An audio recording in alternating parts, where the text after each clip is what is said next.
So many desires, or as many desires, so many blankets. Covering the radiance of the Spirit. We have to uncover to discover. We have to uncover, discover. We have to uncover, discover.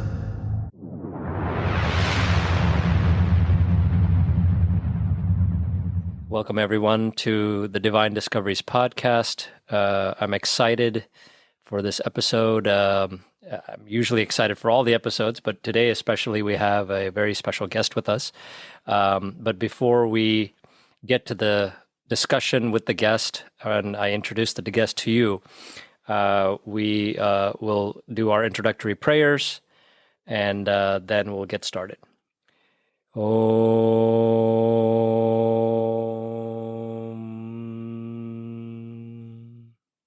Shri Gurubhyo Namaha.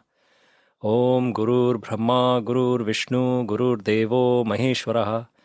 Gurur Sakshat Parabrahma Tasmai Shri Gurave Namaha. Om Gum Gurubhyo Namaha. Om Gajananam Bhutaganadi Sevitam Kapitta Jambhu Falasar Bhakshitam Umasutam Shoka Vinasha Karanam Namami Vigneshwara Pada Pankajam. Om Gam Ganapataye Namaha. Om Sarvamangala Mangalye Shive Sarvartha Sadike Sharanye Trayambake Gauri Narayani Namostute. Om Dum Durgaye Namaha. Om Aim Saraswati Swaha. Om Shrim Mahalakshmiye Namaha. Om Trayambakam Yajamahe Sugandhim Pushtivardhanam Urvarukamiva Bandhanan Mrityor Mokshi Yamamratat. Om Namah Shivaya. Om Namah Shivaya. Om Namah Shivaya. Om Bhur Bhuvaswaha. Om Tatsaviturvarenyam Bhargo Devasya Dhimahi Dhiyo Yo Naha Prachodayat. Om Shantakaram Bhujagashayanam Padmanabham Suresham Vishwadharam Gaganasadrusham Meghavarnam Shubhangam Lakshmi Kantam Kamalanayanam Yogi Birdhyanagamyam Vande Vishnum Bhavabhayaharam Sarvalokaikanaatham. Om Shri Mahavishnuve Namaha. Om Shri Mahalakshmi Cha Vidmahe Vishnu Patni Cha Dhimahi Tanno Lakshmi Prachodayat. Om Namo Narayanaya. Om Namo Bhagavate Vasudevaya. Om Namo Bhagavate Pandurangaya. Om Apadam Apahartaram Dataram Sarvasampadam Lokabhiramam Shri Ramam Bhuyo Bhuyo Namamyaham. Shri Rama Jai Rama Jai Jai Rama. Om Vasudeva Sutam Devam Kamsachanurmardhanam Devaki Paramanandam Shri Krishnam Vande Jagatgurum. Om Klim Krishnaya Namaha. Hare Ram Ram Ram Hare Hare. Hare Krishna Krishna Krishna Hare Hare. Hare Ram Ram Ram Hare Hare. Hare Krishna Krishna Krishna Hare Hare. Hare Ram Ram Ram Hare Hare. Hare Krishna Krishna Krishna Hare Hare. Thank you, everyone, for joining us for this episode. And I'd like to have Vikram, who's with us, to let all of you know, if you don't know already, how you can go about finding us on our various platforms and how you can connect with us and communicate with us. Take it away, Vikram. Thank you, Prat. Hello, everybody. Always a pleasure to speak with all of you. So as Prat mentioned, there's several different ways where you can listen to us and share with your friends and subscribe. We are available on Spotify, we're on YouTube, Apple Podcasts, Amazon Music, iHeartRadio. So please subscribe, share with your friends, and we also love to hear feedback from all of you. So you can email us at divinediscoveries108@gmail.com. You can connect to us via Instagram with our handle divine_discoveries_108. And you can also find us on Facebook with the page Divine Discoveries. So please do connect and share your thoughts with us. Thank you, Vikram. And special thank you to all those who have been following us regularly and who are taking the time to listen to all our material. And I hope we are providing everyone with good, thought-provoking content and something that I think we all are learning together from, which is wonderful. So, as I was telling all our listeners, we have a very special guest. It is my esteemed pleasure to have such a honorable guest with us, who I was fortunate to meet over 2 decades ago personally, and even have an opportunity to work with him when I was at the Hindu Student Council UMBC chapter. I'm speaking about none other than Professor B.N. Hebbar, who has joined us. And let me just tell you a little bit about him. Professor Hebbar has a PhD in religious studies from the University of Utrecht in the Netherlands, an honorary Doctor of Divinity, and a Doctor of Literature from the University of South Africa. He has taught world religions at George Washington University for over 3 decades and continues to do so. He is also the chair of faculty senate of the Vivekananda Yoga University. He has authored many books and several articles in academic journals in his field. He is also the DC area liaison for the International Buddhist Association of America, and its short form is IBAA, which is an organization representing 15 Asian Buddhist nationalities in the USA. With that, I'd like to give Dr. Hebbar a very warm welcome on behalf of the entire team of Divine Discoveries. It is an absolute pleasure, sir, to have you. Thank you very much, Pratyaksh, for your kind introduction. So, Dr. Hebbar, before I actually, we get into the subject matter, what we're going to talk about today, I would like to ask you a little bit about how and when you may have become interested in this line of study about world religions, and how did you pick this career path for yourself? What inspired you? Yes, I can answer that question at 2 levels. If you're taking a 100% worldly, materialistic, down-to-earth approach, then of course I would have to say it's a question of somehow I developed that curiosity reading books even from my young age.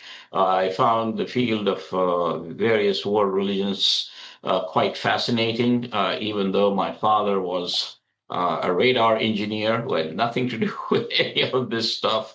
So therefore that is one level. If you're trying to look at it from a different angle, from a more transcendental angle, then I would say, we in the dharmic faiths believe in many lifetimes. So these things don't happen just like that.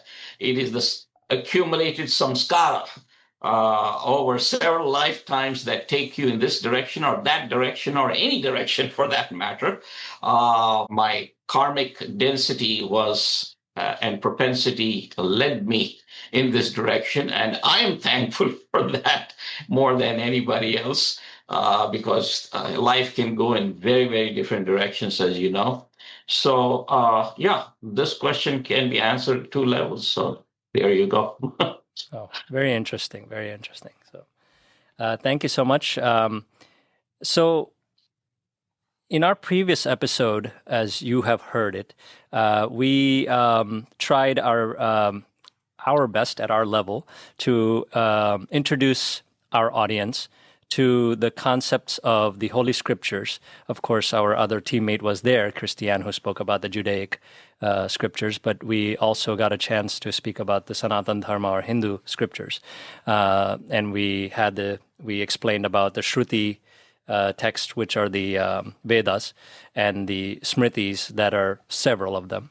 And I did let our audience know that we're going to expand on that. And Vikram was the one who spoke about the Smriti text, and he did not expand very much because I told him we will have Dr. Hebbar, who will be doing the best job for that. And we're going to be speaking about the Shad Darshanas over the span of 2 episodes.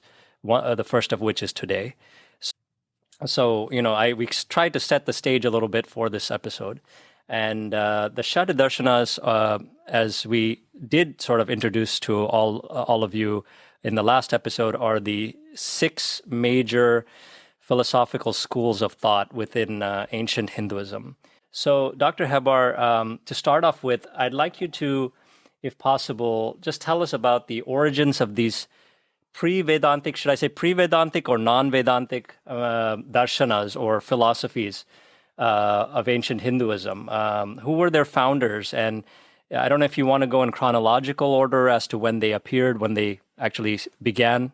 But just if you could give us an understanding or a gist of each one and what we should sort of know about these philosophies from a basic standpoint.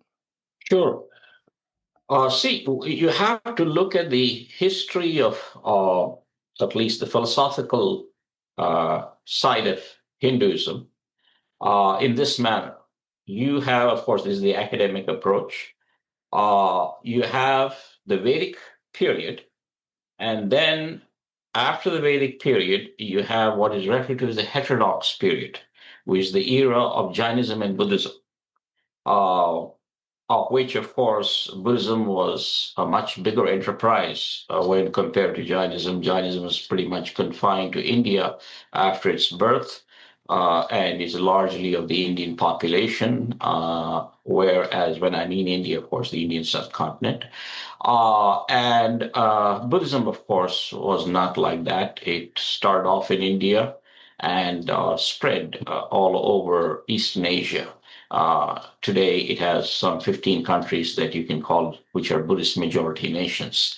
So, and of course, it died out in India around roughly 1200 because in 1198, with the destruction of the Nalanda Buddhist University, that was pretty much the end of it. And after that, it's only in recent times it has revived, but that's a different story.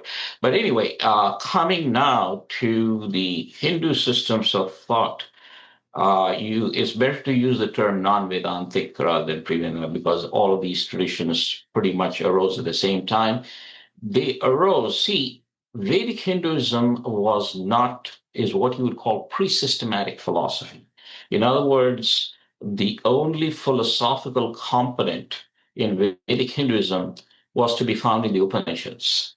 It's there gleaned from the mantra and Brahmanas to some extent, but it is only the Upanishads that you find pure metaphysical philosophy.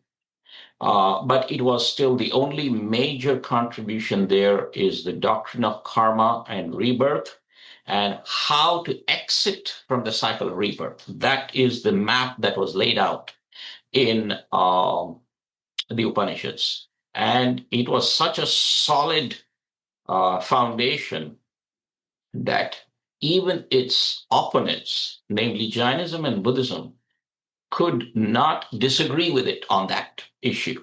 They had their own modifications, of course. The Jain doctrine of karma and rebirth and the doctrine of moksha, or the exit from the cycle of births and deaths, has got its own twist in Jainism, and so also in Buddhism.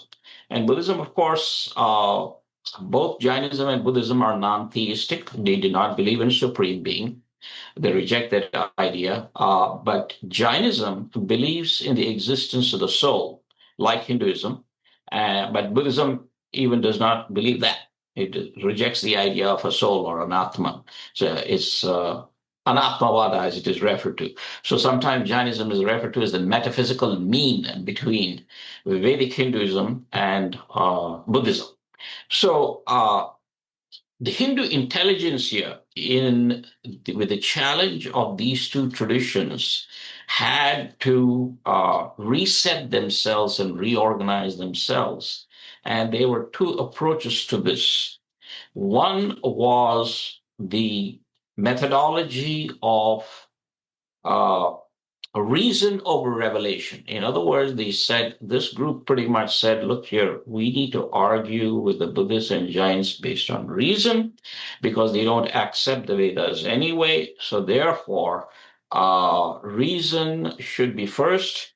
And then if we happen to find corroboratory evidence in the Vedas, then that's fine. Okay. So in other words, reason is first, and that should be subsidized by revelation. Okay. Whereas the second group basically said, no, if you do that, then we would be de-emphasizing the Vedas and we would be no better. And therefore, Vedas are the revelation queen, and therefore that needs to be put back on the pedestal. And we have to use reason in the light of revelation. So that was the two different approaches.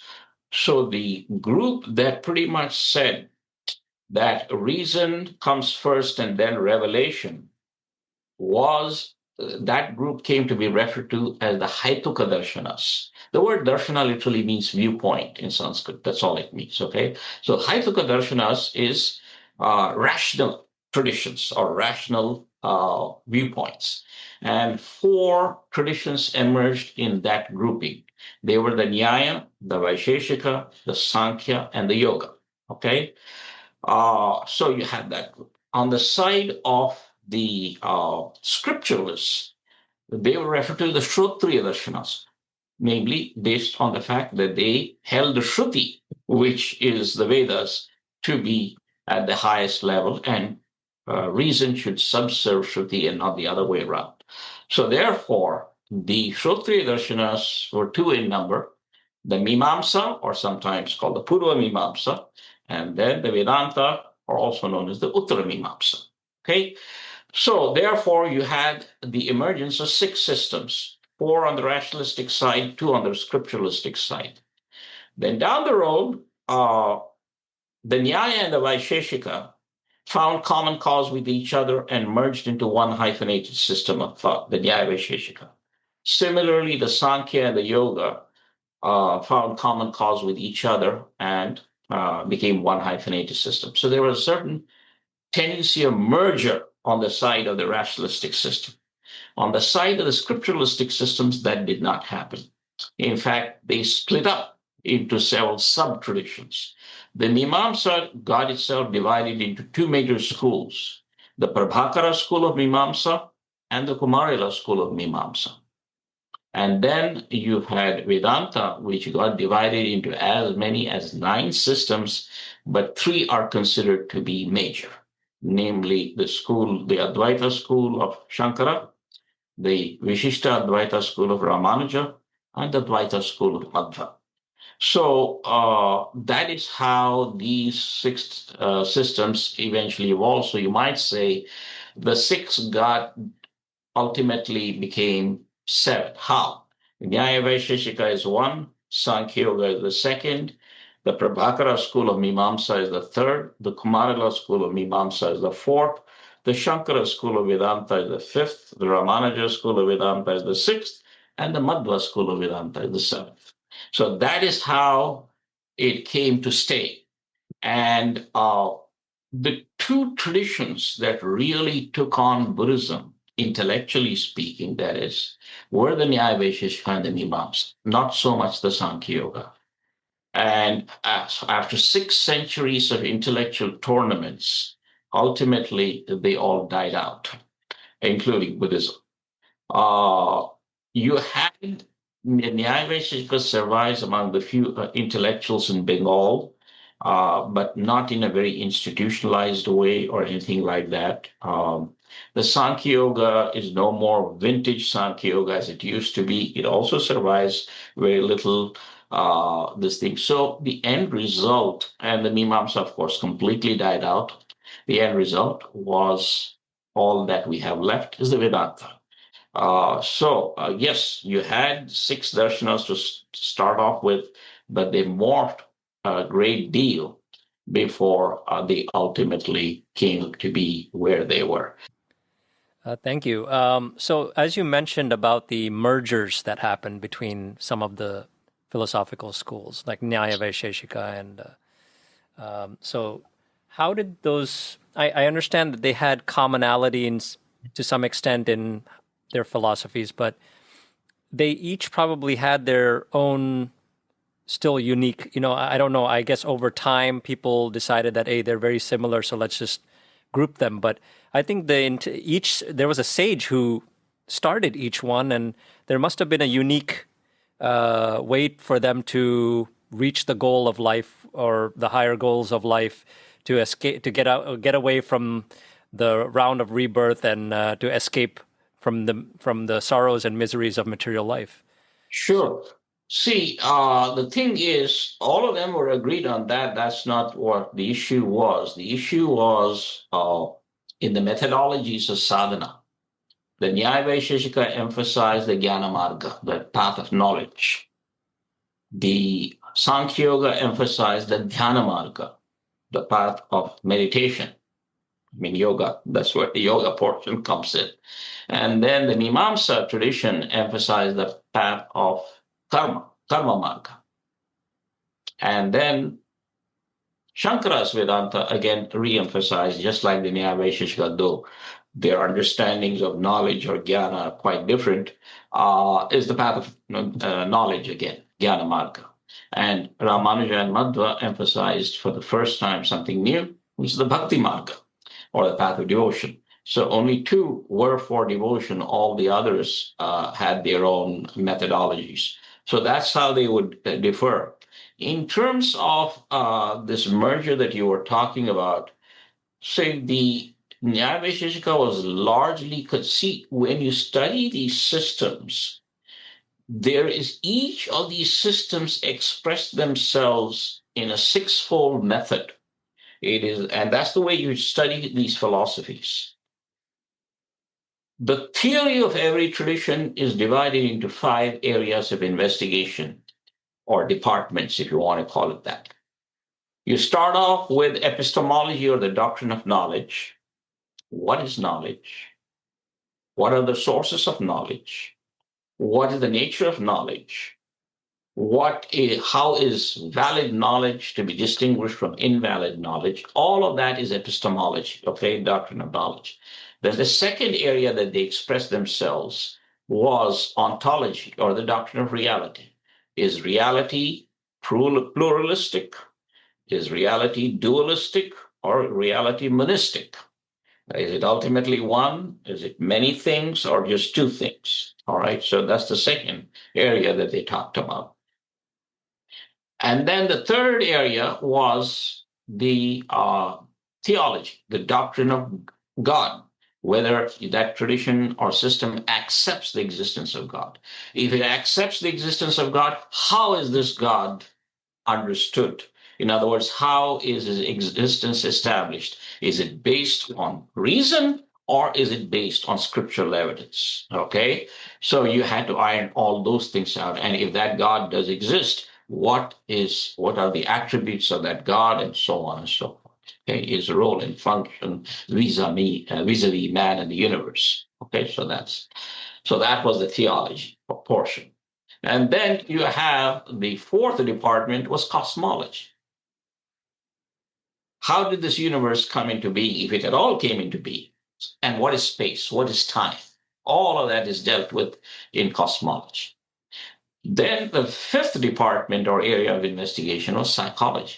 What is the nature of this little puny creature called man, for whom all this investigation is being done? What is his essence? It's certainly not his body, because the body is subject to death. It's certainly not his sense organs, which are also subject to death. It is not even his mind, because even it's subject to death. So there must be some kind of a spiritual essence called the soul, the Jivatman. What is the nature of that Jiva?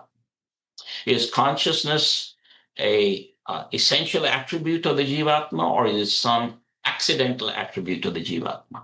All of these issues, what is the ultimate nature and destiny of the Jivatma? All of these things are dealt with in psychology, okay? Its relationship with the mind and so on and so forth. So these 5 aspects, epistemology or Pramana Vichara Shastra, ontology or Tattva Vichara Shastra, then theology or Ishvara Vichara Shastra, then you have cosmology, which is Jagat Vichara Shastra, and psychology, which is Jiva Vichara Shastra. So these 5 in every system of thought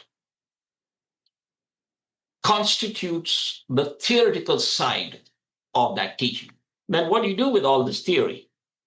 Unless it has a practical solution, India never entertained, the Indian intellectuals never entertained knowledge for knowledge's sake.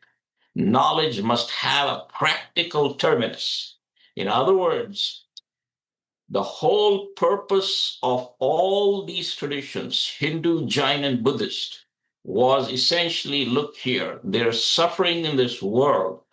And what is the methodology and the means to end this suffering? And in order to come about with that practical solution to this very down-to-earth problem, the sixth department of the practical part. The practical part is sadhana api moksha vichara shastra. In other words, somehow, how is this terminus to this endless, seemingly endless cycle of births and death can be put an end to? Okay, and moksha is somehow that terminus which the soul needs to reach. But in order to reach that soul goal, then you need to put together a spiritual agenda.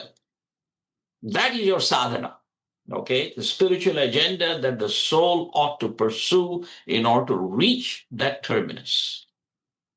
So that entire mechanics and dynamics of how to go about that spiritual agenda and ultimately what is the condition of the soul in the state of salvation is all talked about in what is referred to as in English as soteriology, the doctrine of salvation. Okay, so 5 of these departments are theoretical. The 6th one is the practical one. So just as you have in physics or chemistry, you can just attend the theory class, you have a practical class. So similarly here, the practice portion of it is the soteriology, the sadhana, and the nature of moksha. So each of these traditions, these darshanas, express themselves in these 6 departments. And the Pandit community, the scholarly community of these traditions, then debated these issues in the courts of kings and emperors, who themselves were well educated and enjoyed these debates. And they would curse the scholar who won the debate. When 2 traditions debated with each other, the judge had to come from a 3rd tradition.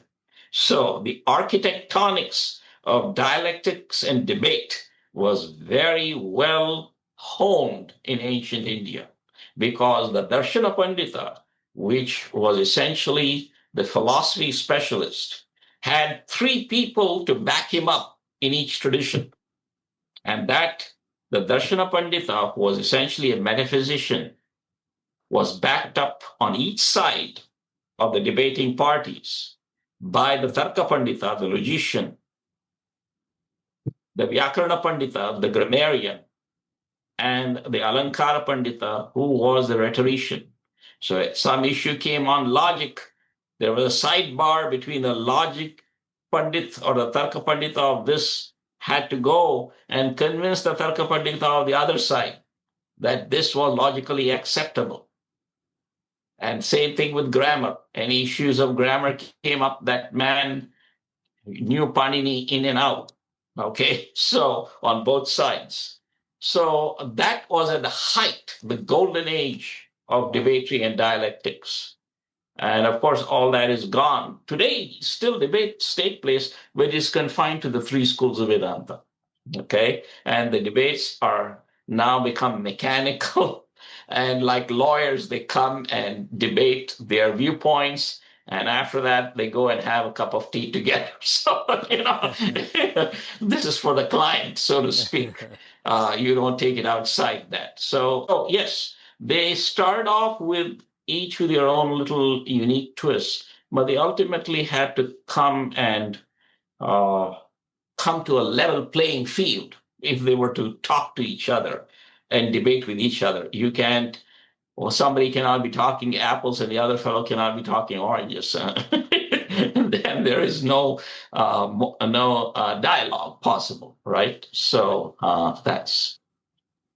No, thank you, Dr. Hebbar. Actually, before we get past this a little too far, the Nyaya Vaisheshika, and I think maybe all the Darshanas had this Pramana or rational proof aspect to them. Yes, it did, but so did the others. So did the others. For instance, let me give you Pramana, literally, which means the measure, and literally refers to the sources of knowledge. Okay, so the Nyaya accepted four. They were Pratyaksha, which is perception. That is information that you receive through your five sense organs, and then Anumana or inference. Okay, is the second source of knowledge. Then the third source of knowledge was analogy or upamana. And the fourth was scripture, which is the Vedas. Okay? So they accepted four sources of knowledge. The Sankhya Yoga accepted only three. That is Pratyaksha, Anumana, and Veda. That's it. Okay? They said analogy or upamana is just a variety of inference. And then Vaishnavism and they had a big debate on that particular issue, whether it's to be considered as separate. So you have Mimamsa, the Prabhakara school accepted five pramanas, okay, five sources of knowledge. They were Pratyaksha, Anumana, that is perception, inference, upamana, analogy. Then they accepted implication or arthapatti, okay, which they considered different from both inference as well as analogy. And then, of course, the fifth was the Veda, scripture, okay. And then the Kumarila school and the Shankara school of Vedanta, they were the maximum. They accepted six sources of knowledge. Five of them were positive, which were Pratyaksha, Anumana, Upamana, Arthapatti, and the Vedas. Okay, those are the five positive sources of knowledge. This negative source of knowledge was anupalabdhi or non-apprehension. All of these need to be explained in great detail. I'm just giving you the labels, okay? Oh, yes. And then by the time it came to Ramanuja and Madhva Vedanta, they were in agreement with Sankhya Yoga, at least on the source of knowledge. They just said there are only three, which are Pratyaksha, Anumana, and Veda. Okay, so yes, all of them were, pretty much clear because they had to, because the other tradition challenged them, said, what are your source of knowledge that you accept? And they had to come up with that. So they sort of checked each other. Professor Dasgupta was a very famous professor. There are two super professors in India that explained Indian philosophy in a wonderful manner, in a very detailed manner. One was Professor Surendranath Dasgupta, who was professor at Cambridge. He was a PhD from Cambridge and taught at the University of Calcutta. So he wrote a 5-volume work on the history of Indian philosophy. And the other one was Professor Sarvapalli Radhakrishnan, who eventually became the second president of India. And he was a PhD from Oxford University. And he wrote 2 volumes on Indian philosophy. So this is where you find all of these laid out. And Professor Dasgupta says, these traditions we have to study together with Jainism and Buddhism, because then you get the whole picture of the entire drama of Indian philosophy. So that's how they checked each other and challenged each other. And each of them, therefore, were forced literally to come up with their answer to the challenge that was posed. So that's how all of them had pramana, not only on the issue of pramana, but also the nature of pramanyavada, which is how is knowledge validated. Every one of them expressed they had to. They had no other choice. Mm-hmm. Makes perfect sense. Thank you. Well, thank you, Dr. Hebbar, for sharing your insights. And once again, it's a real honor to speak with you. I think before I ask my question, I wanted to take a little detour and say that I'm a GW alumni. Oh, wonderful. Yeah, class of 2011. Oh, okay. So while I didn't have the opportunity to take a course with you, we have part of the same institution, so All it's right. great to connect with you. Sure. I wanted to dive a little bit deeper. You mentioned a little bit about the role of God and the supreme being. So I wanted to touch upon that a little bit. Right. So my question has a few different components to it, so it's going to feel like a big question. So what exactly is the viewpoint for each of the philosophies regarding the role of God or a supreme being? And also in relation to that, to what extent does each one credit God or the supreme being for the creation of the material universe? So an example of this is within the Sankhya philosophy, material creation is attributed to the synergy or union between Purush and Prakriti, sorry. We loosely understand God to be Purush and God's potential material energy to be Prakriti, which gives birth to the material universe when they unite. So would you say also that this is an accurate interpretation of what Sankhya philosophy is describing? And do other philosophies agree or differ with this thought process? So I know there's a lot there, but Right. I know. So, see, really speaking, as I said, the Nyaya Vaisheshika alone believes in God. Okay. The Nyaya Vaisheshika has a deistic understanding of God. In other words, it's an aloof and non interfering God, because the moment God starts to interfere in his own creation, the entire doctrine of karma stands in jeopardy. In other words, it has to work without fear or favor toward anybody. Okay, so with that, that's his expression of justice, is the law of karma. So God is distinct from the material atoms. By the way, the Nyaya Vaisheshika believes in the atomic theory of matter, not the Daltonian atom. They believe in the so-called logical atom, okay, the minutest particle of matter, so not to be confused with this modern science notion of atom. So therefore, the atoms are not created by God. Atoms, space, time, souls, all of these are co-eternal with God. Okay, God is not their creator in the Nyaya Vaisheshika. So all that God does, it takes the material atoms and releases the energy called adrishta on the atoms, which is basically the karmic balance of the individual souls on the atoms, and the atoms go on combining in geometrical progression, and the universe comes into being. So that's how the word Shrishti, Sthiti, and Samhara, creation, sustenance, and dissolution of the universe, can be safely used in the context of the Nyaya Vaisheshika. God is distinct from the material atoms. Okay, so that is that. Sankhya Yoga, that's not the case. Sankhya Yoga, first of all, Nyaya Vaisheshika is a pluralistic system of thought, because it believes not only God, it believes in the souls, it believes in space and time, all of these being co-eternal with God. That's why it's referred to as a pluralistic system of thought. The Sankhya Yoga, by contrast, is a dualistic system of thought, believes in only two eternal entities, irreconcilable entities.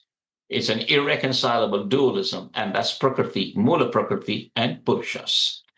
Purushas does not mean it is in the plural. It's not Purusha. Okay, it's Purushas. So therefore, in the Sankhya Pravachana Sutra and its commentary by Aniruddha, the Sankhya Pravachana Sutra Vritti, it is 100% atheistic. There,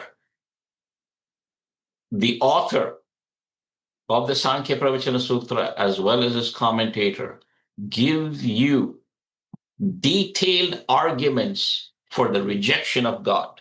So the Purushas are referred to the souls, the individual souls like you and I, and Prakriti is primal matter. In fact, the Sankhya Yoga denies or rejects the atomic theory of matter because it says that matter is this humongous, infinite entity that the only thing that it does not touch are the purushas, which are the individual souls. Okay, so it does not even like to use the word creation. It has a special terminology for it, which even in English is translated differently. Evolution. Okay, not in the Darwinian sense of the term, but certainly evolution. Evolution and involution. What it calls in Sanskrit is avirbhava and tirobhava. Okay, the universe undergoes avirbhava and tirobhava on a periodic basis. So there is no God to create the universe, firstly. So it's a question of just the souls and matter. The souls and matter are utterly different from each other. And that's why they cannot ever be reconciled. Matter is non-conscious, the souls are conscious.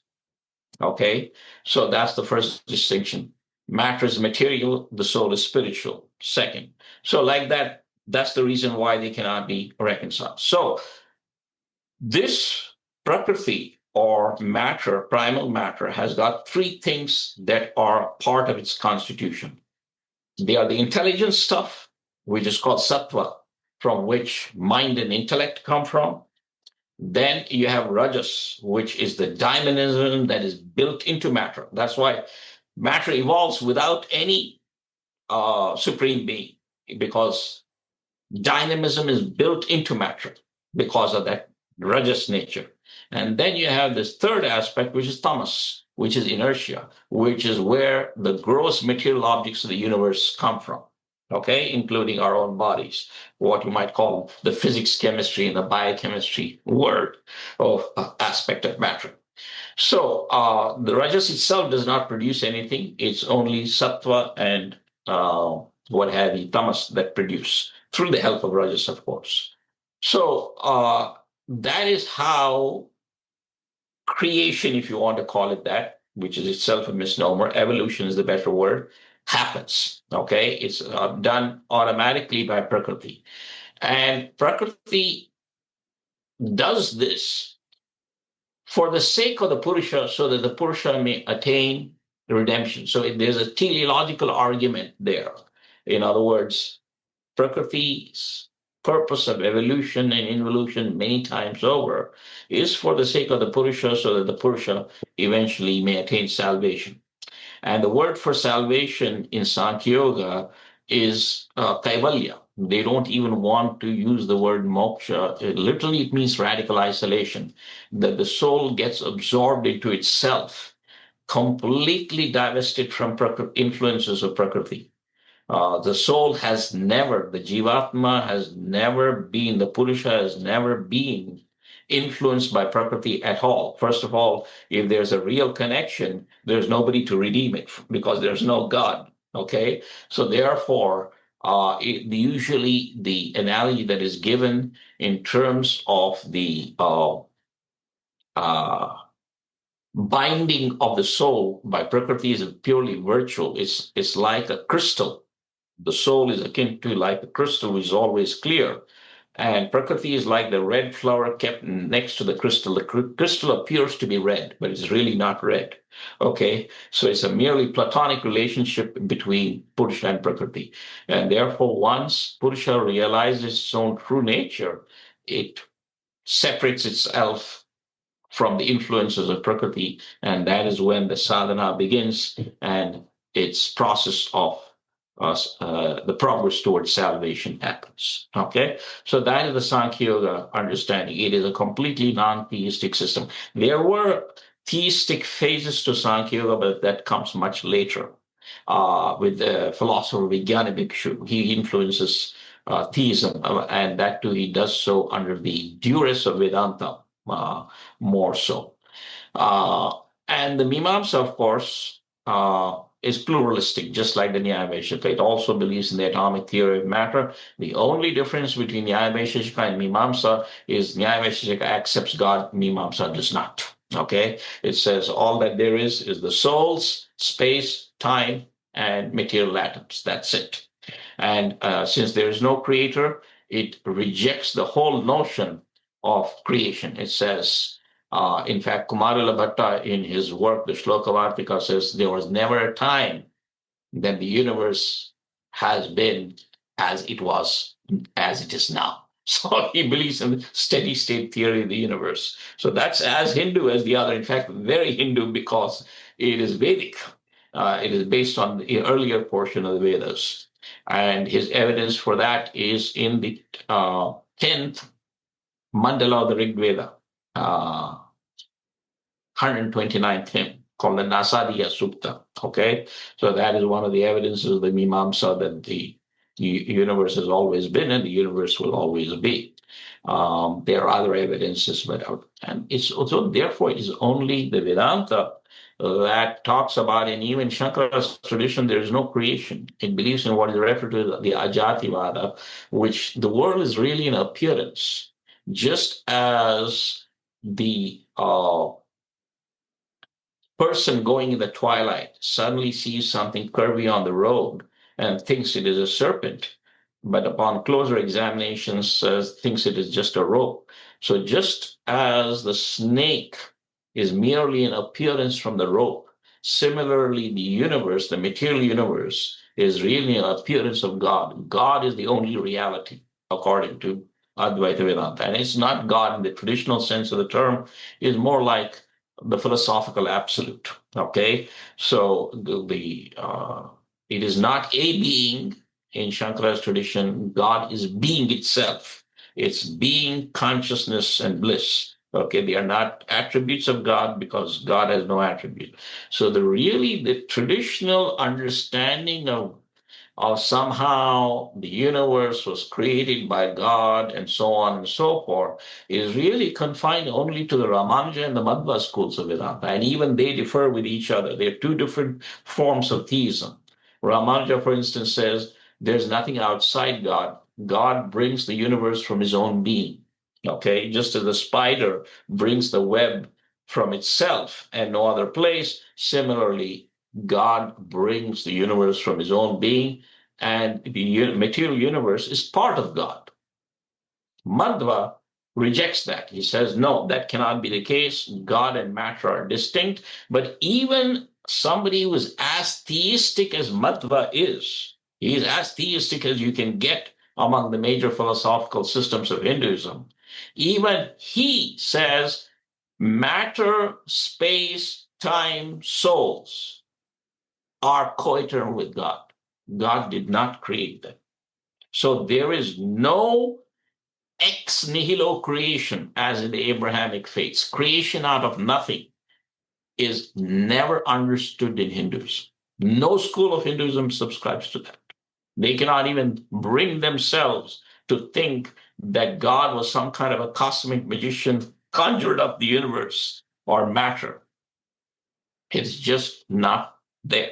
It's their only popular thinking of Hinduism. And of course, many people don't go beyond the popular level. So that's how it is. In fact, I can give you 15 theories of creation, if you want to call it that, in Hinduism itself. The mythological ones, about 12 of them from the Puranas and the epics. Okay. So you have God and the Vedas, how the universe came about. So there's no agreement there. And then you have the 7 ones in the philosophical side of Hinduism that I just now, which we're now talking about. So there is no one consistent view that how the universe, if at all it came into being, exists. Certainly not in philosophical Hindus.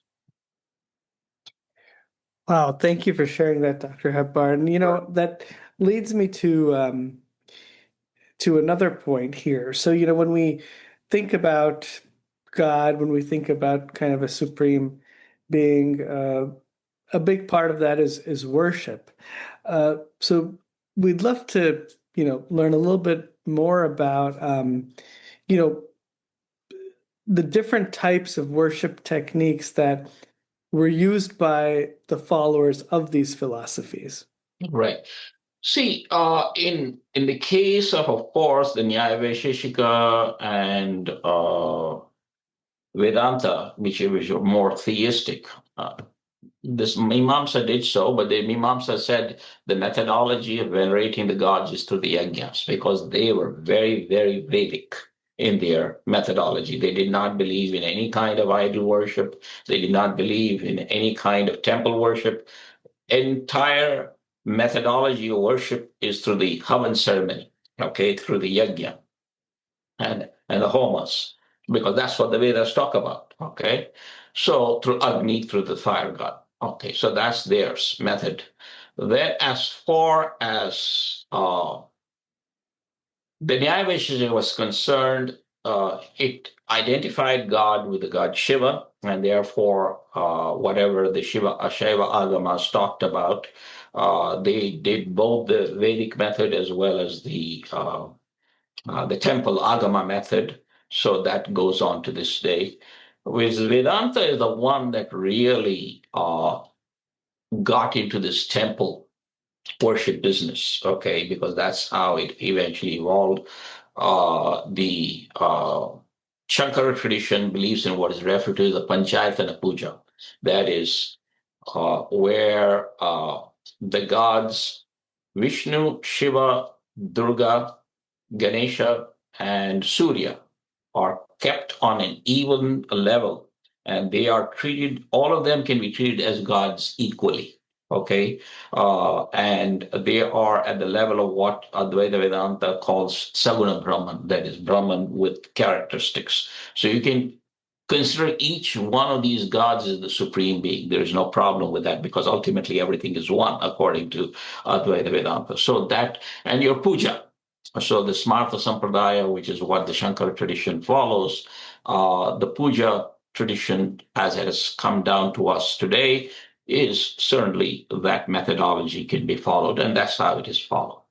Then you have in the Ramanuja and the Madhva traditions, they followed what is referred to the Pancharatra Agama, which is these enormous temple manuals which talk about how to construct a temple, how to consecrate a temple, how to establish the idols in the temples, and what is the methodology to do them, and so on and so forth. These are huge manuals that were written roughly around, I would say, the first century AD.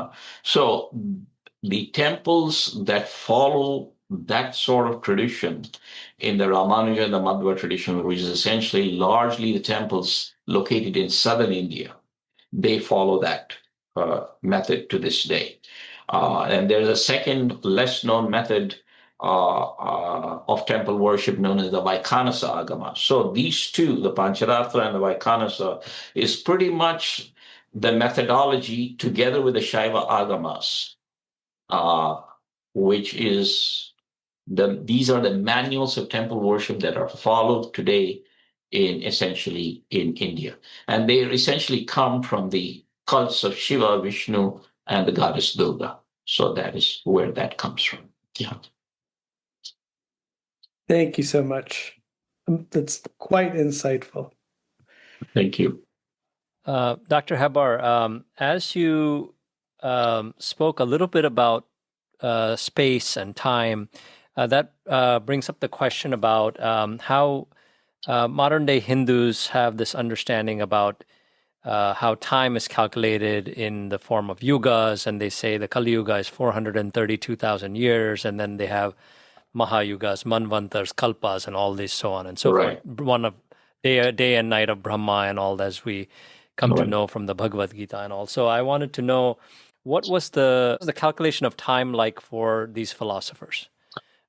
See, the philosophers themselves did not get into the nitty-gritties of time. They were just concerned with the concept of time as an ontological category, and they left it at that. All these details, first of all, this notion of the four yugas, we do not see its evolution until the time of the Mahabharata. Okay, that's when you first come across this. But the entire plan and methodology and the calculus that goes into what constitutes a yuga, how many thousands of years or millions of years, and then you have your manvantaras and all that. That is Purana material.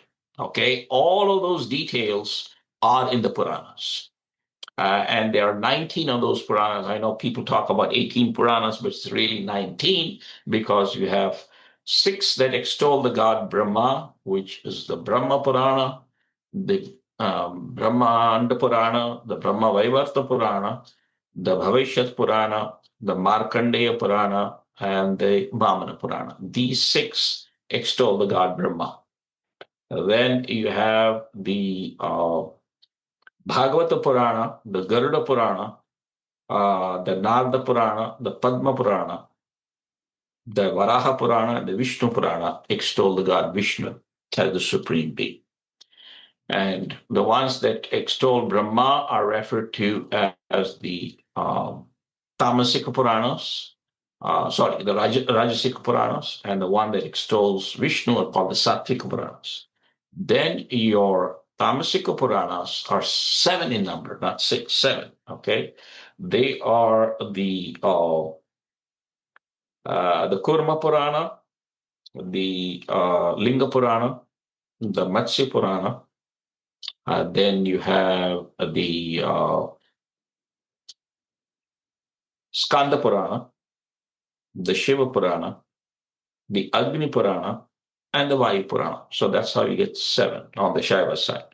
That alone is 7. People forget the Agni Purana and just count. And then forget about these are the Mahapuranas, the 18 Upapuranas, okay, which are the total number you see just in the top Smriti literature of this thing. We're talking about 24,000 verses of the Ramayana divided into 7 books, 100,000 verses of the Mahabharata divided into 18 books, and then 450,000 verses of the 19 Mahapuranas, okay, of which the Skanda Purana is the largest, 81,000 verses. Huge. It is voluminous as it is luminous. So you have that. So that is where you get all these details of the calculus of the various types of yugas and the manvantaras. The philosophical schools of thought just do not get into those kinds of nitty-gritties. They leave it to the Puranas. We are not concerned with that. The main thing that they are trying to put across to us is that space and time are not created by God. They are co-eternal with Him, those who believe in God. For those that do not, they're there, okay, like the Mimamsa, for instance. The only difference in terms is the Sankhya Yoga, because it's a dualistic system of thought, says that Desha and Kala, which is space and time, are evolutes of matter, evolutes of Prakriti. Okay? So they do not, they consider them to be more constructs, not even evolutes, constructs. Okay, so therefore, that's how the Sankhya Yoga dismisses space and time. And as far as the Vedanta is concerned, Shankara, for Shankara's tradition, God is the only reality. Everything else is an illusion. Everything else is Maya. So therefore, it's dismissed outright in that sense. Madhva considers space and time, again, as being co-eternal with God. Ramanuja says that space is an evolute of matter. Okay. Akasha iti sambhutaha. He quotes the Taittiriya Upanishad for that, for his evidence. But remember, it's a scripturalistic system, so he can afford to do that. So Akash Sambhutaha is in the Taittiriya Upanishad, so therefore he says space is created. Time is considered eternal by him, co-eternal with God. But Madhva is the one that basically says that time and space are both co-eternal with God, much like the Nihavaisheshika. So that's what they are more concerned with. They are not concerned with the nitty-gritties of how time is calculated. They leave that to the Puranikas. Yeah. I got it. Thank you. So you mentioned the Puranas just now, and one of the Mahapuranas, the Bhagavata Purana, does list, obviously, it goes through several different incarnations, if you will, of Lord Vishnu.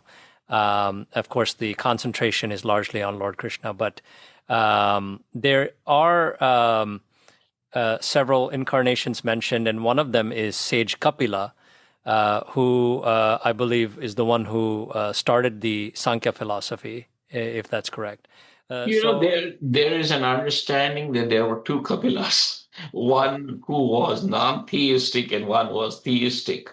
So, I mean, that is held by some scholars, but other scholars think it's the same Kapila. So, there's that difference of opinion.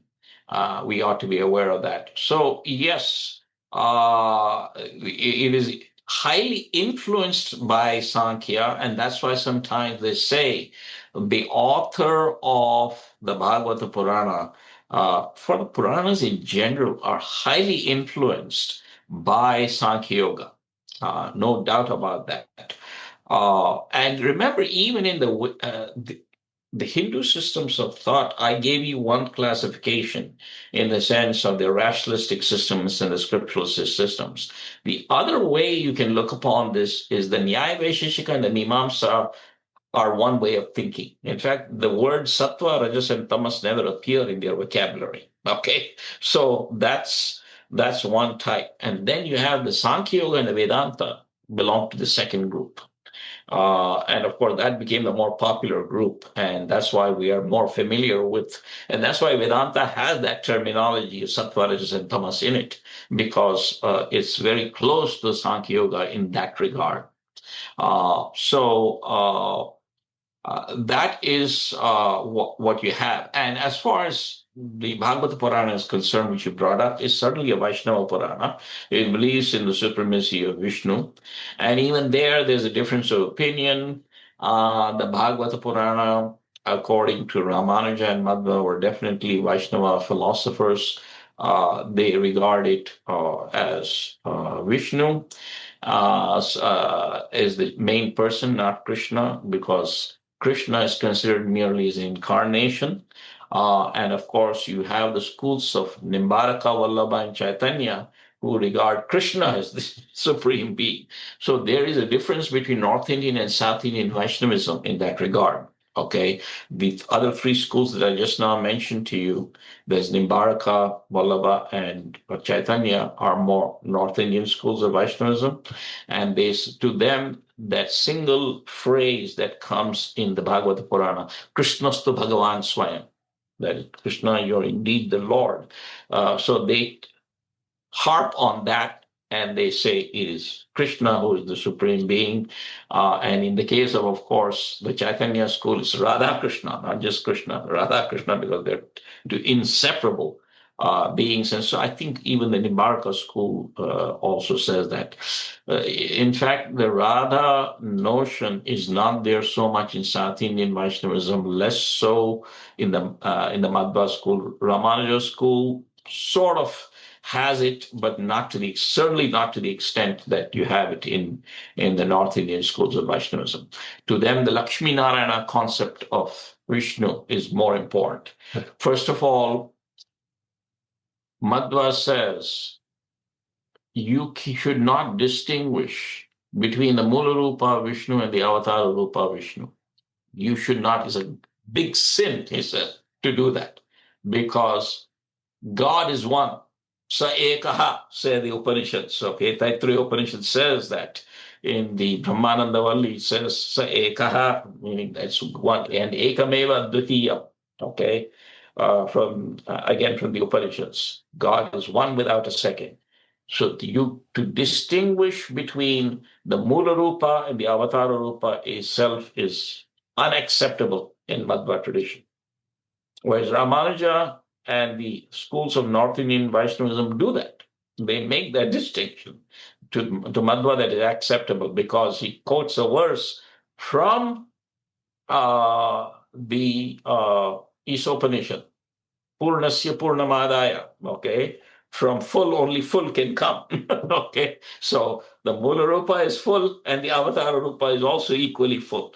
The difference between them is purely one of reference and not one of essence. You see that? Yeah. So even among the Vaishnava acharyas, there's a difference of opinion how to deal with the original form. No two Hindus think alike. Yeah, that's what we come to know through all what we've heard from you today, and Right. It's mind-boggling, and at the same time, it's beautiful because you get to see so many different flavors, but it also creates utter confusion. Yeah, it does. It does, no doubt. And that's why you have to, if you are of the intellectual type, then you sit and study these traditions and choose one as the one that you feel is the one that answers all your questions and the most logical, and therefore you become an adherent to that school. Otherwise, most Hindus are not into that level of scholasticism. It becomes for them more a matter of practice. And in the very late period, when Hinduism becomes very, very theistic, for whatever reason, because initial Hinduism was not that, where the Bhakti tradition completely took over the scenario of Hinduism, and it stands like that to this day. Then in that case, it's a question of practice.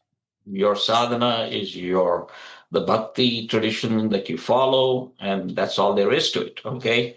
But those who tend to think and want to take a more studied and historical and academic approach to, before I jump into the swimming pool, let me know what I'm getting into. Then you need to do your homework.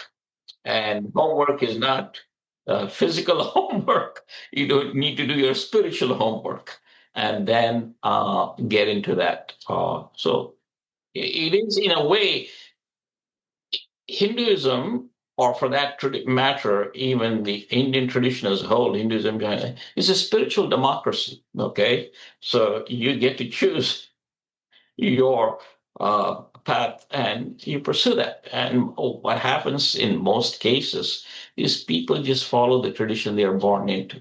Okay, because that's where all their familiar people are. My mom, my dad, my uncles, my aunts, my cousins are there. So you just follow along what they do. I mean, that's the way things are, and there's nothing wrong with that. But you're less inquiring, let's put it that way. But if you're an inquiring mind, then you need to do your homework and then embark upon that path. So it's really left up to the individual in that regard. Yeah. Yep. Last one for me, Dr. Hebbar, before I turn it over to Vikram again. I wanted to ask you about when we say Sankhya, automatically what strikes me is Sankhya Yoga, which is the second chapter of the Bhagavad Gita. So how would you really compare the teachings of the Sankhya philosophy from Kapila Muni and the way Lord Krishna presented it in the Bhagavad Gita? If you were to compare and contrast it, is it very similar, exactly the same, or not so similar? How would you say? No, it is. It is similar, but there the Sankhya and the Yoga are used more in terms of theory and practice rather than in the classical sense of the term. Certainly, the terminology is very much the same. Krishna also uses the word sattva, rajas, and tamas, and so on and so forth. So, yes, there has been influence. And, again, we're looking at this from the academic perspective. Faith perspective is always different, and I'm not going to get into that. Each person is entitled to their own faith. But from an academic perspective, the Bhagavad Gita was put together over a period of time. And it was sometimes scholars refer to it as a reaction to the non-theism that existed at that time, that a certain theism was injected. And the Bhagavad Gita, the reason why it became a very popular text is it explains philosophy in the context of mythology. Okay, because the scenario is the Mahabharata war, which is essentially sort of a semi-historical mythological text. It's largely historical with the spiritual component put together and what constitutes the original Mahabharata. And there's a difference in terms of, what eventually it is understood as.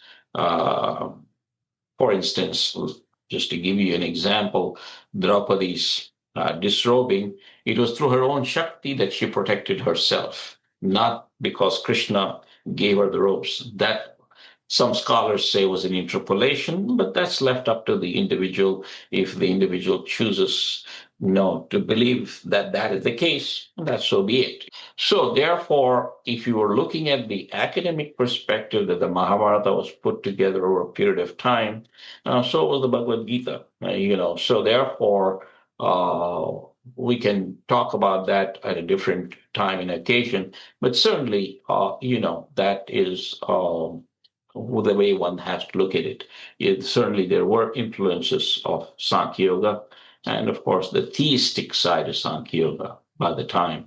Because by the time the Bhagavad Gita appears on the scene, then we do have the theistic turn of Sankhya Yoga, particularly of scholars like Gyaan, who was very, very theistic.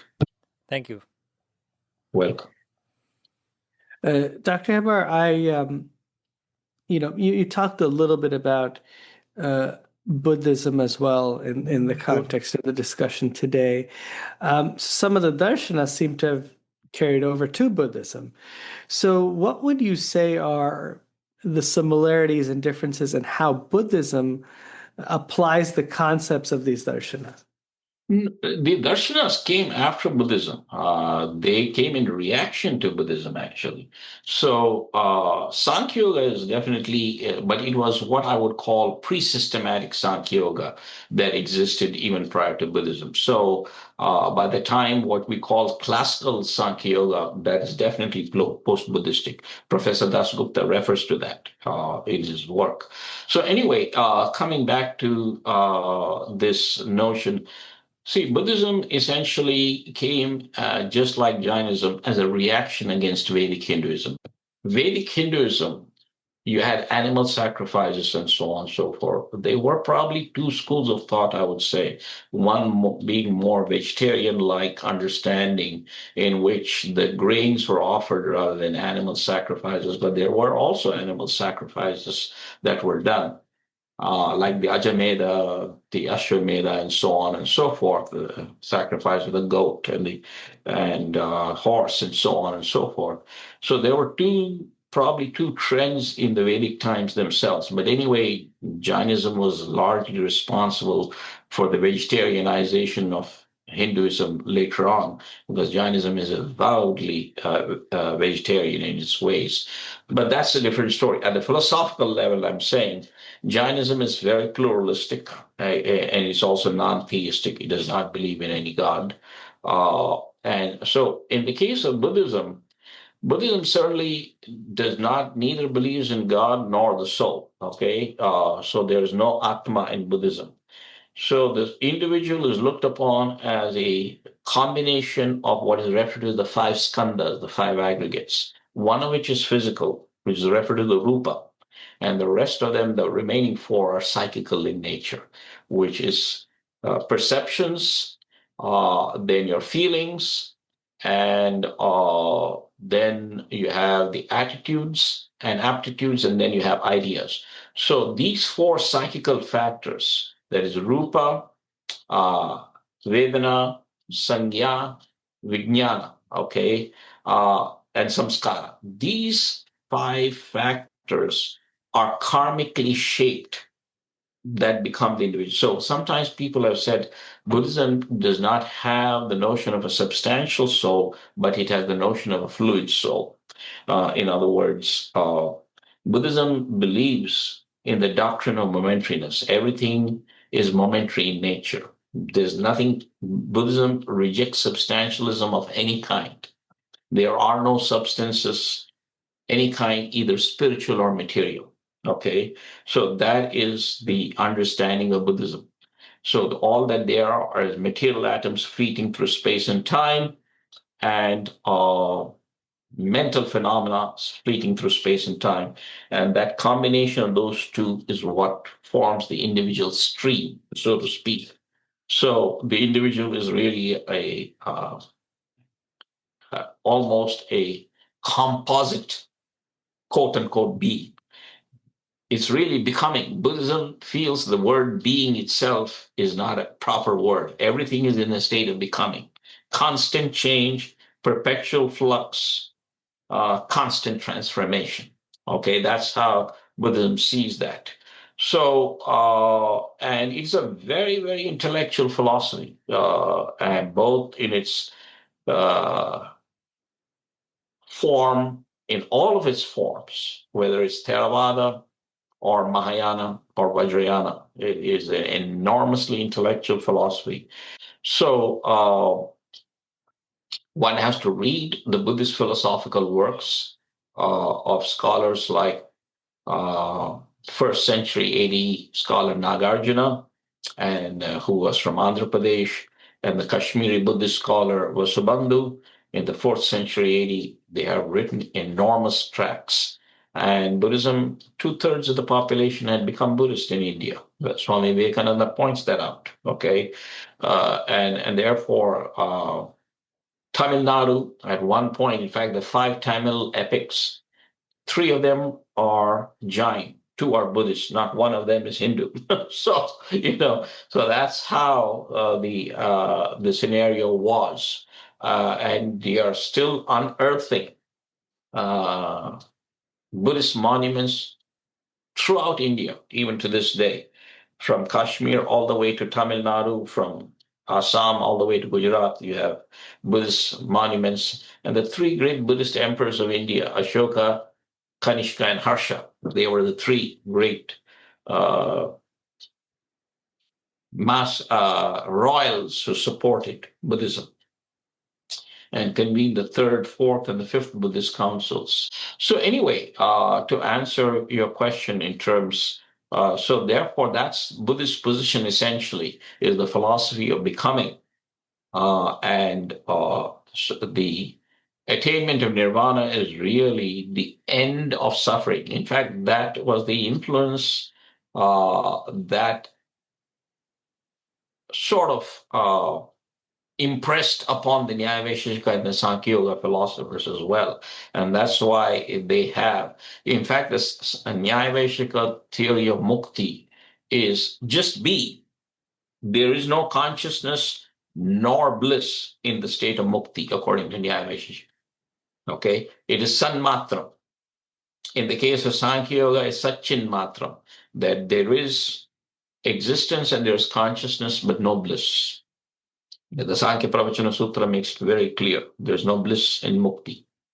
So it is just, they understood it as a Mukti as a lack or end of all suffering. That's how they understood Mukti as. Because samsara, the cycle of births and deaths, is a world of suffering. So in the state of Mukti, there is no suffering. That's how their understanding of Mukti. This positivistic understanding of Mukti as somehow Sat, Chit, and Ananda, Ananda in the positive sense, that only Vedanta accepted. And that's how Satchidananda has come about. It is purely a Vedantic terminology. So, and in the case of Shankara's Vedanta, the individual soul just merges with God. All individuality is lost. Okay, so it's like a drop of water merging with the ocean.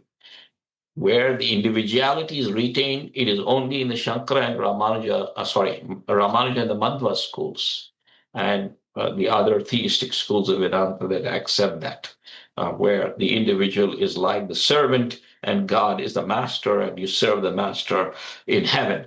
That kind of understanding is only in the theistic schools. Otherwise, the rest of the Hindu schools of thought do not accept any of that.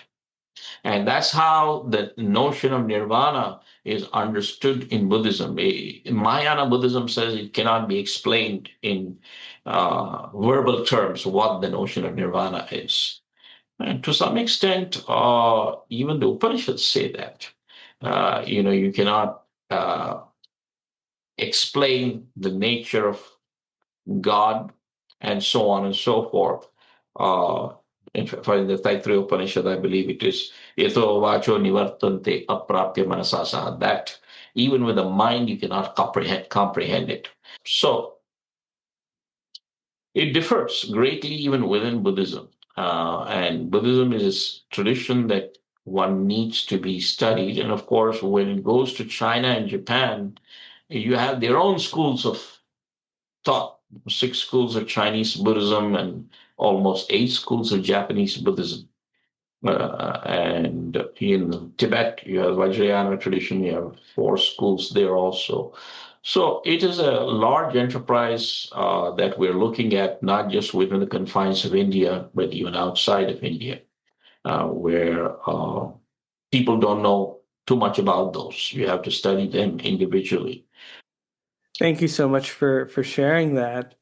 I think another thing that was on my mind was among these pre-Vedantic darshanas, you as a modern day scholar, professor, what has been the simplest to interpret in this realm, and what has been the most challenging, and why?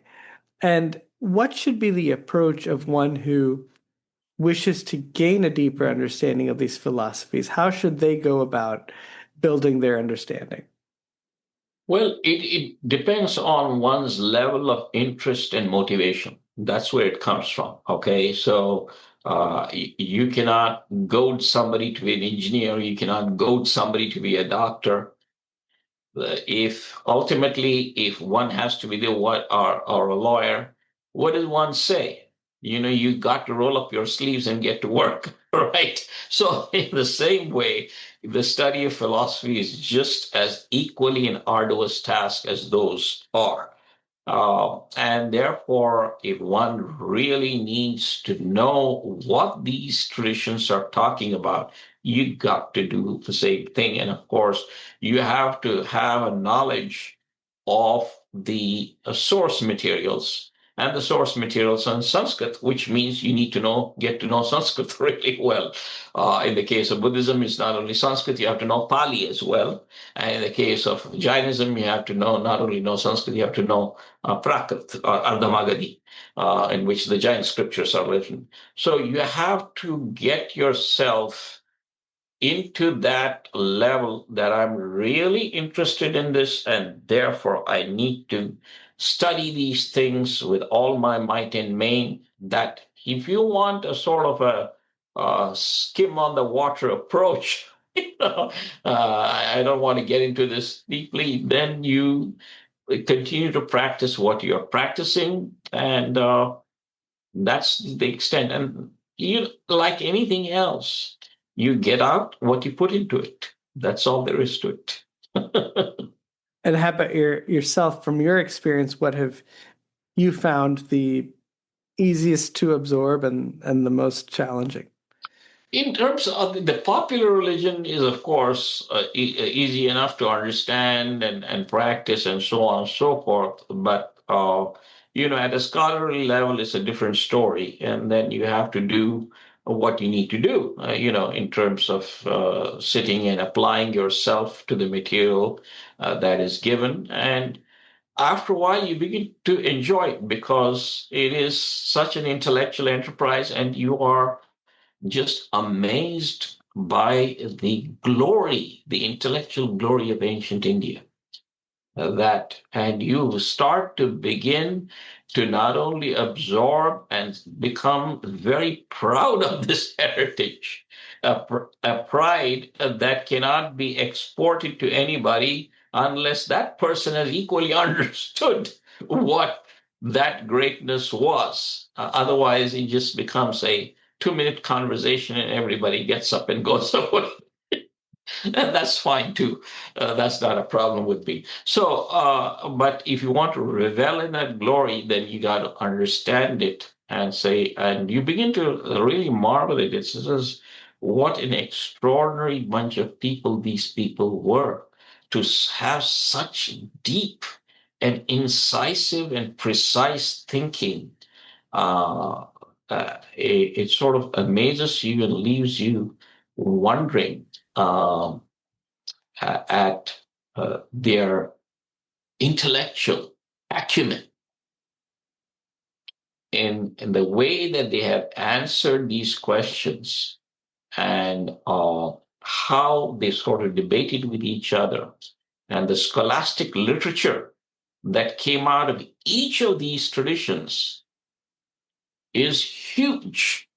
Wow. Yeah, it's really, so much. It's like an ocean. Each philosophy is like an ocean in and of itself, it seems like. Yes, And it is. we can take Yes, as much out of it as we wish to, but or that we can absorb. But I did have a follow-up, Dr. Hebbar, on the question that Bikram asked prior to this one about Buddhism. So when we speak of the state of nirvana, is that something that you can experience or you can achieve while living in the body? Like how we have a term within Hinduism called Jeevan Mukti, when one has sure. completely achieved that liberated state while living, All right. rather than after death. Even the notion of Jivan Mukti, all Hindu zone systems don't accept that. Okay, so there's a difference of opinion. Certainly, Advaita Vedanta and Sankhya Yoga and all of these traditions do accept the notion of Jivan Mukti, but not some of the other systems. So anyway, certainly the notion of enlightenment or prajna, which is expressed in the Noble Eightfold Path. Anybody who pursues the Noble Eightfold Path then begins to understand and enjoy the enlightenment that one has received, which the Buddha himself did immediately after his enlightenment at Bodh Gaya in the year 528 BC. He was there for 7 weeks enjoying the bliss of his enlightenment before he proceeded to Sarnath at Varanasi at the Deer Park, where he gave his first sermon to anybody who would listen. And the 4 core teachings of Buddhism are the 3 marks of existence. What are they? Which is dukkha, anitya, and anatma. Okay, that is one topic he talked about. Then the second thing he talked about was the 12-fold wheel of causality, a very detailed explanation of how the mechanics and dynamics of how the whole system of interaction between mind and matter happens. Okay, so that, and then you have the 4 noble truths. Okay, so these 3 form the theoretical side of his teaching. And then, of course, always there's the practical side, and the practical side is the one that leads to nirvana, is the following of the Noble Eightfold Path. So these 4 core teachings go back to the time of the Buddha himself. And all Buddhist traditions, regardless of nationality and regardless of yana, namely Theravada, Mahayana, or Vajrayana, all of them accept these 4 core teachings. And the difference of opinion comes in their interpretation and other addendums that they make to these 4 teachings. So, that's to talk about what you just now referred to. The notion of Jivan Mukti does exist in Buddhism. They don't label it as that, but they understand it as the enjoyment of prajna, the attainment of wisdom. Because ultimately, the pursuit in Buddhism is essentially these 3 things. The acquisition of wisdom must go hand in hand with the cultivation of morality. And these 2 must go hand in hand with the practice of contemplation. Okay, so anything else is besides the point. So those are the 3 ways that take the individual across the ocean of samsara. Wisdom and virtue. You cannot be a wise person without being a virtuous person, nor can you be a virtuous person without being wise. So the 2 must go. They're like the 2 wings of the individual that carry the individual across the turbulent ocean of samsara into the safety of nirvana. And as to what that nirvana constitutes is beyond our verbalized understanding. It's like a two-dimensional creature trying to understand the third dimension. No matter how much you talk to the two-dimensional creature, all it's not going to say is, I know length and I know breadth. What's this height business you're talking about? I have no idea. So like that. So our human vocabulary is limited in trying to understand or express something like that. Yeah. Yeah, I think ultimately what we realize is that, just like you said earlier, you have these philosophies, and then in the end you have the practical. So you have to experience this state of being or state of mind. You have to experience that ultimately, I think, in order for it to actually that is true of in your all life. These traditions. Absolutely. Yeah. Ultimately, the practical aspect is what is considered the most important, because that's the one that leads you to the spiritual terminus that one is seeking. Yeah. Absolutely. Yeah. Yeah. Thank you so much, Dr. Hebbar. Thanks for bringing the storehouse of knowledge that you are to our show.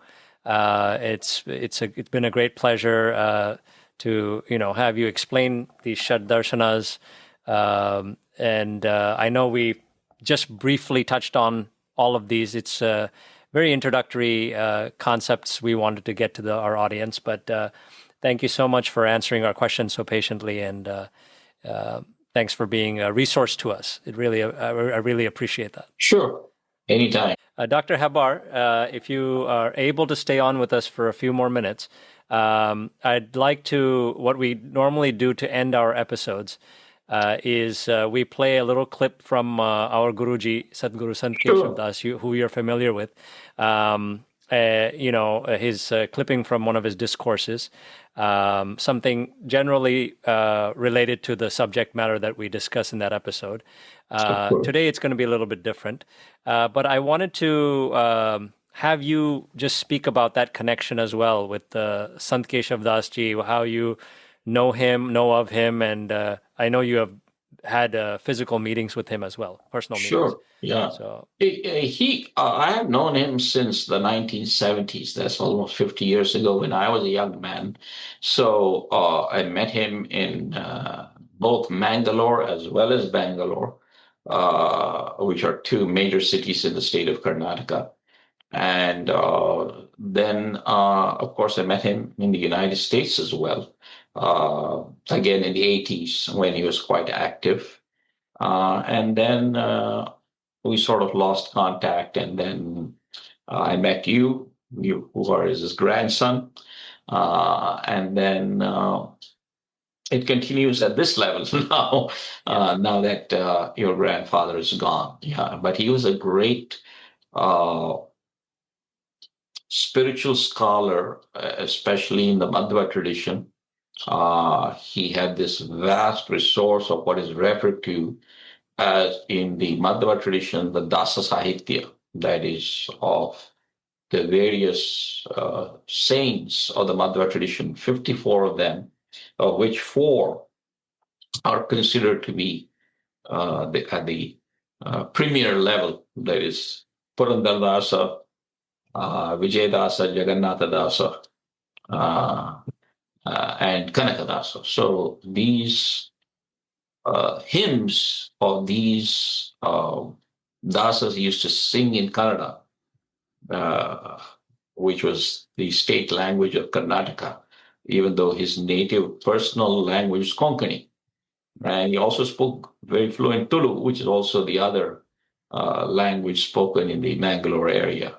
So he was a polyglot in that regard, knowing many, many things. And that comes from his own spiritual training. And not only him, his brother was like that as well, Achyut Pai.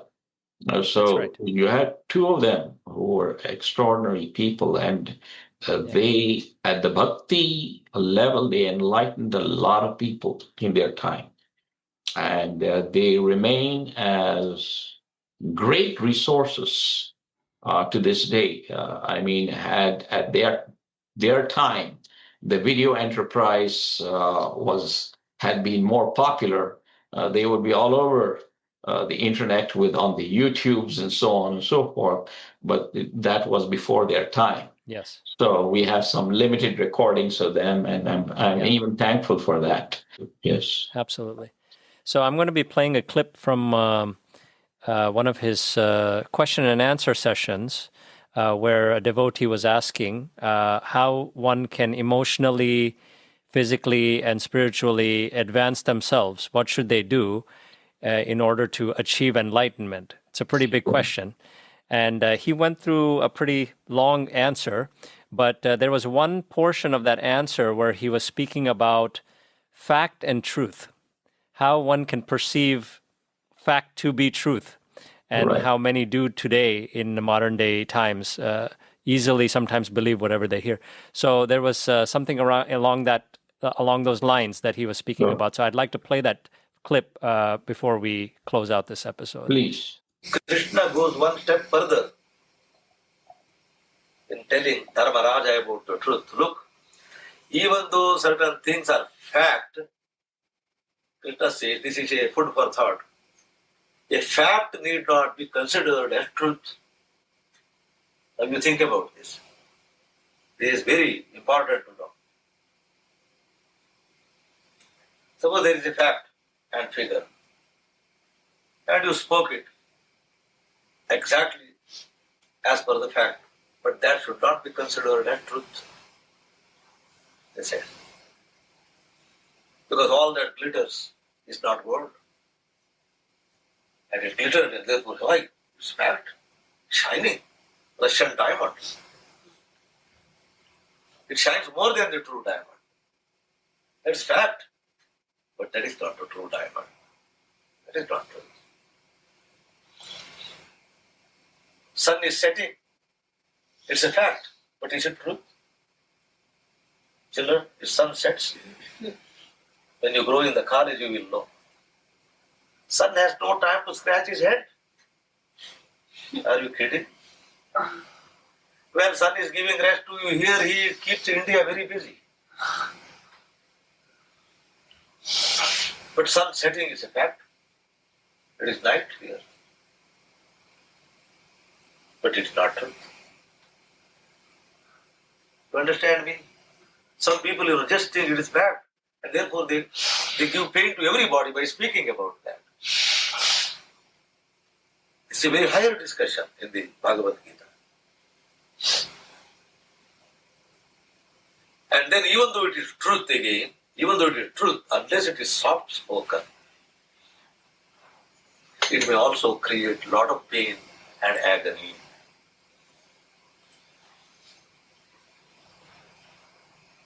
If it is a harmless lie, Krishna goes one step further. Please mark my words clearly, don't do other way around, but very clearly. Even though there is a harmless lie, which could make millions of people happy and inspired, go ahead and say it. All that which Johnny Carson says, is that true? There are many lies there, but it makes billions of people happy. Harmless. If it is harmful, he will be legally responsible for that, of course. But I will give you another example for this. A doctor comes to your home, a home of a dying person. Doctor comes, emergency. You should forgive me because in America, even when you are all right, when they do an operation or something, they take signature from you that you may die. First news they give you may die. The patient really becomes very disturbed. But they are afraid because they will be legally sued. That is their problem. But in India, even though you are about to die, everything will go all right. So in a home, the wife and children are asking, Doctor, what's going to happen? Will my husband live? Then even though it is a fact, it's a truth that within a few minutes he is going to collapse. A doctor should not speak the truth there. It's going to give pain to everybody. Therefore, even the harmless lie says, well, I have given the medication, everything should be all right. He has to say like that. When the lawyer takes Hebbar legal case with him. It is his responsibility to protect you. That is his job. If you all the time insist on the scriptural truth, he will have no job. So, whatever job in which you are, if it is for you, if it is something beneficial to a large number of people, I will give another example. Mostly examples which I give is from Dharma and the Indian standard. You may have a little bit different interpretation. Samartha Ramadasa, a saint, was walking. Suddenly, in the crossroads, a cow came. The holy cow in India, as you know. A butcher was chasing the cow. And Saint Samartha Ramadasa was saying, because of the crossroads, 3-4 roads there, in one of the narrow roads, the cow escaped. And now the butcher came and he saw the saint standing there and asked him, did you see the cow? Because he was a saint, he knew how to tackle the problem. But for us, there will be problem. Now it is the fact. It is the fact that the cow has run in that road. If he says that, yes, I saw, truth, I saw. The cow has run in this road. Then more than half of the sin of killing the cow will be coming on his head. Therefore, immediately he should have a knowledge of balancing which is a higher sin. Just to say, I don't know, maybe or may not be. Little sin may come or may not be. Or saying, I don't know. Or act like dumb. Neither say this nor that. Act like dumb, act like deaf is said. Otherwise, I don't know. I don't know is a lie because he has seen the cow going. If you say I have seen, it is truth, but it is harmful. By saying I don't know, it may be a small little lie, which is harmless to him and to the cow, no matter what it is for the butcher. Those are just some examples that is said. This is why truth is that which is not just a fact or a glittering something said by someone or written somewhere, cannot be the truth. It may be a fact, something related. So what I am trying to say is that there should be rhythm. No matter what we do, it has to bring peace and happiness to the maximum number of people around us. Yeah, wonderful. It was wonderful to see him. Yes. Even though gone, he is visually at least available. Yes, thankfully so. So thank you, Dr. Hebbar, for your participation and your cooperation with us and giving us great teaching today and bringing your wonderful knowledge to us. Thank you. Thank you. And with that, we'd like to once again thank all our listeners. I hope you all stay well, stay healthy, and we look forward to bringing more episodes like these to entertain all of you and to educate all of you. Thank you so much. Om Shanti.